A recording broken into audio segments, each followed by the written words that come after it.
and the community problem-solving strategies, community policing, all of these buzzwords, right, that we talk about and you hear about. Until we really look at police burnout, and we talk about police morale, but let's talk about police burnout. Let's talk about post-traumatic stress disorder. Let's talk about hurt people hurt people. We see that in our communities. How do you have a Milwaukee happen?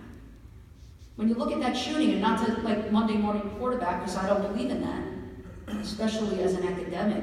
Oh, we don't want an armchair, quarterback at all. But Milwaukee didn't seem to be as explosive in terms of the facts as some of the others. When you talk about, and is Punta Gorda here in the room? I don't know, I just read about that like a couple of weeks ago in the civilian training, which was like a police, kind of like a civilian police academy drill, where a civilian was killed because of the role play, that the gun in which they were using for the role play had loaded bullets in it. As a trainer and as an educator and as a police officer, I look at that and go, I don't even know how you explain that. But when you look at a Milwaukee and the explosion, and I know that in Miami, many years ago, Arthur McDuffie, Liberty City, riots.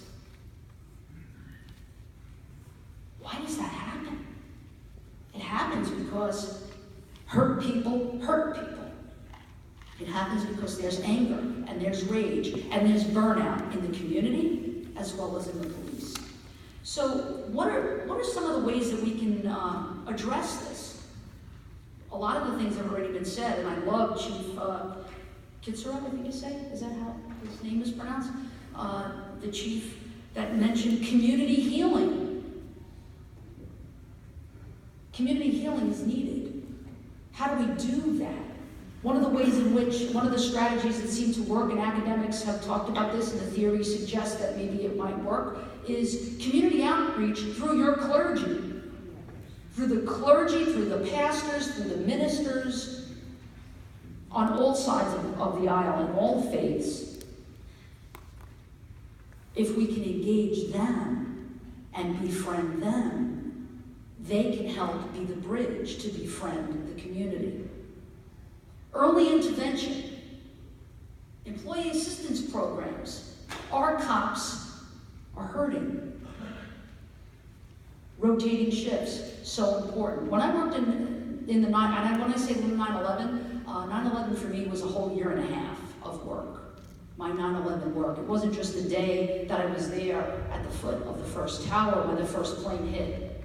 It went a year and a half for me and my cops, my community affairs cops.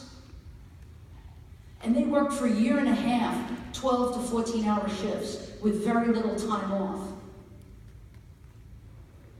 That takes a toll on us, right? But then some people say, well, that's what police officers are supposed to do, right? That's what they're trained to do. They're supposed to kind of suck it up. But that hurt and that anger and that frustration goes somewhere. And sometimes it goes sideways. Sometimes it goes to domestic violence. Sometimes they hurt themselves through suicide. So I would urge mayors and chiefs to look at how do we help our cops.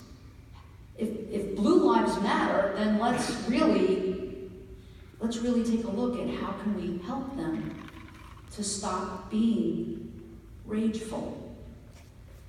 And if Black Lives Matter, then let's talk about how we heal the community. Let's talk about community programming.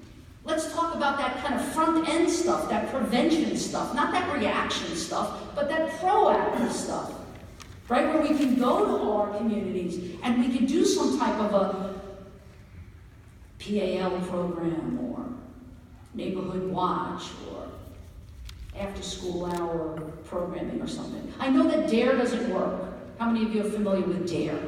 And GREAT, right? All these programs, and the empirical evidence, sorry to say, I'm sure you know, the academics say, it doesn't work.